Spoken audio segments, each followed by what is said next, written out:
Hello again, back with another clock to repair. This one was interesting. I located it at a local flea market. It was all at $15. I assumed that it was non-working, but the guy tells me that it runs, and I got it anyway. I liked it because of the intricate wood carving. It's so large it's hard to fit the screen. There's this horse attached to the top of it. And when I got it home, cleaned it up, hung it up, and it did in fact run for quite a while. What really caught my eye on it is the fact that it's a 30-day clock. I only have one other 30-day clocks, and it's kind of nice not to have to wind them every week. And it ran for quite a while until it stopped. And what I think happened is that I overwound it. And although experts will tell you you can't overwind these clocks, if the spring has any kind of dirt or gunk or anything dusty, whatever, that's enough to make them not want to unwind if they're too tight.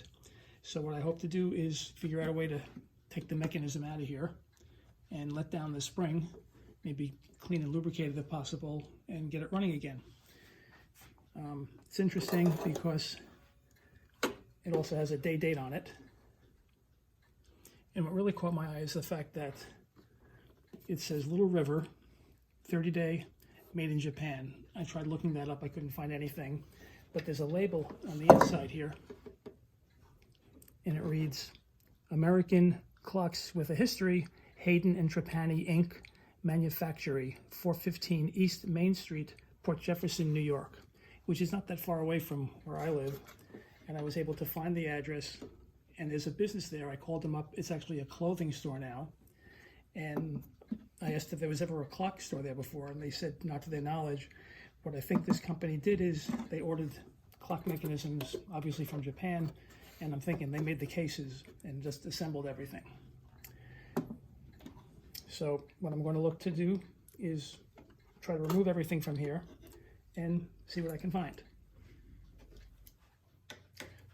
There's 4 screws holding this in. I've removed 3 already.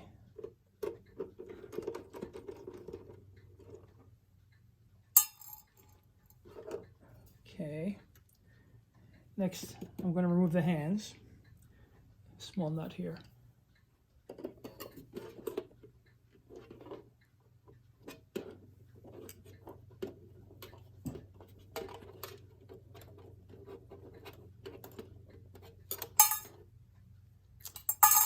Another nut.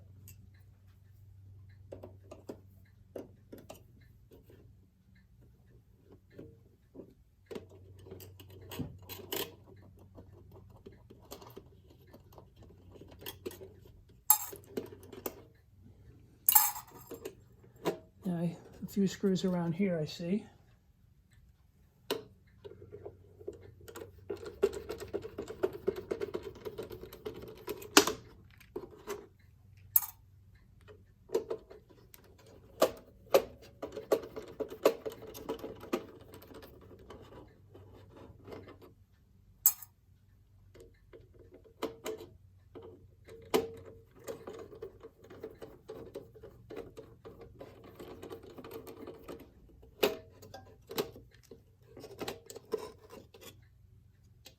Okay, what I want to do next is I'm going to have to remove this entire mechanism.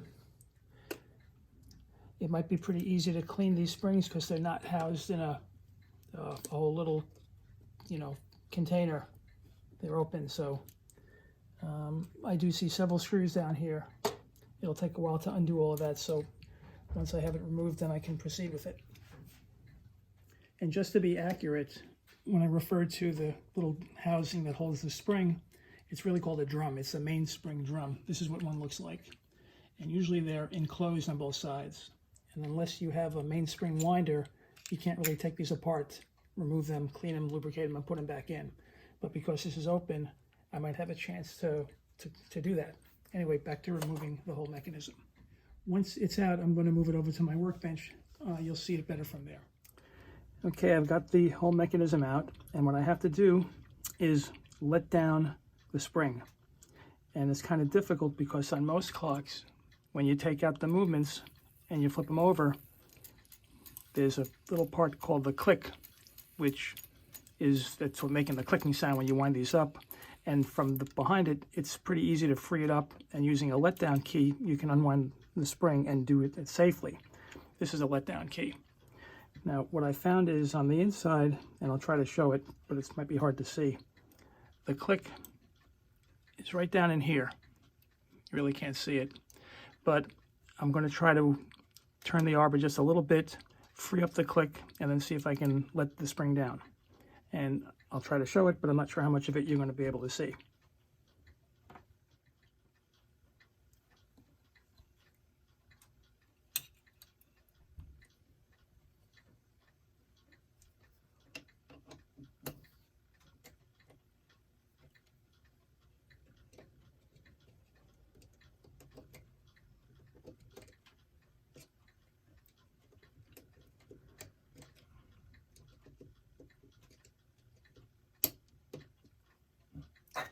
Kind of hard to free up the click here. Oh, there we go, maybe. Yeah. I got it. Whoa, look out. Well, look at that. Well, there you go. That spring has been let down. And then some. Let's see what happens when I wind it up.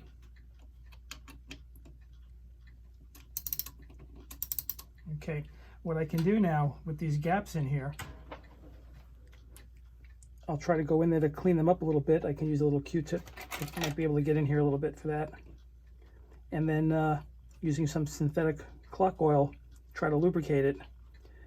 And then I'll wind it up and see if it's going to run after that. So that'll take some time.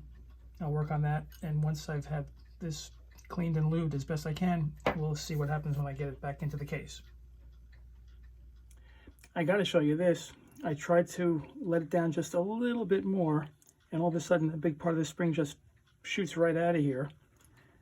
And what I'm seeing on it is a fair amount of rust. You can see it over here.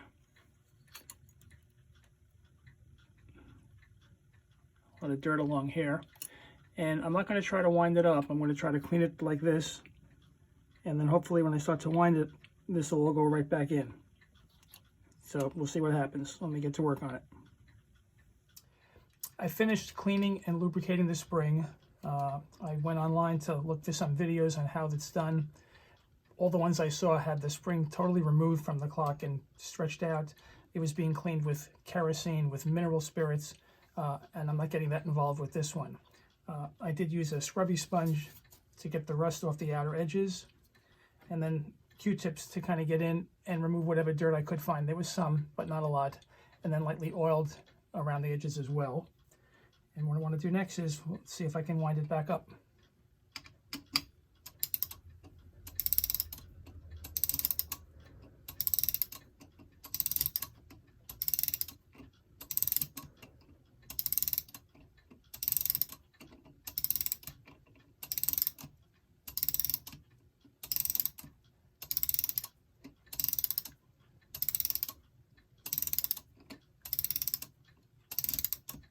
I can also mention I have another 30-day clock, and when it got overwound, I was able to correct that just by removing the pendulum, and then the arm would go back and forth even more quickly, and it unwound itself over several days, and then it was good to go. I just had to be careful not to overwind it again. Anyway, that's about as much as I want to wind it. Next, I'm going to position this back into the case, hang it up, and we'll see if it runs.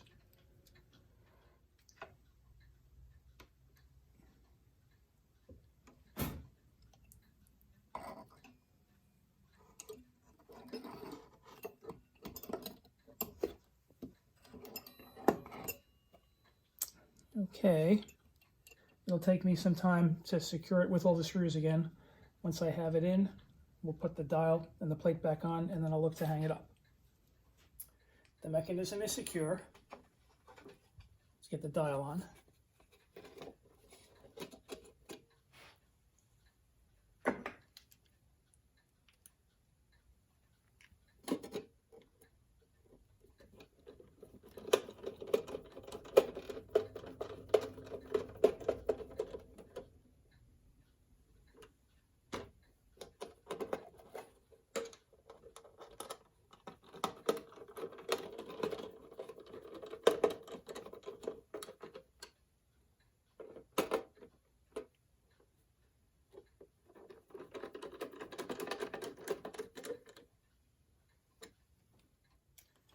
Next, the plate. Let me secure this with the 4 screws, and then I'll be ready to do the hands. The plate's in.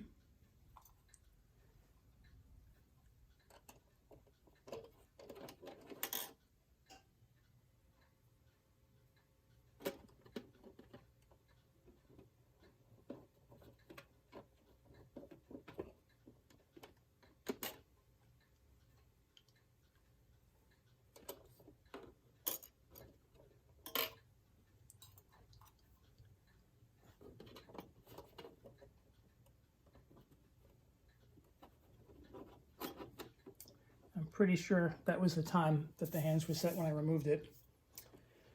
Now I'm going to set it up on the wall, hook up the pendulum, and we'll see if it runs. It's up on the wall. I've started the pendulum, and we'll see how long it runs for. I had to step out for a couple of hours, but as you can see, it's still running.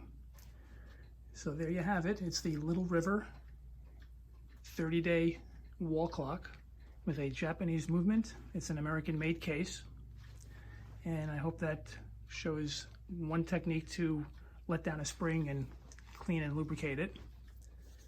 Hope you enjoyed the video. Let me zoom out a bit so you can see the whole thing. And that pretty much wraps things up.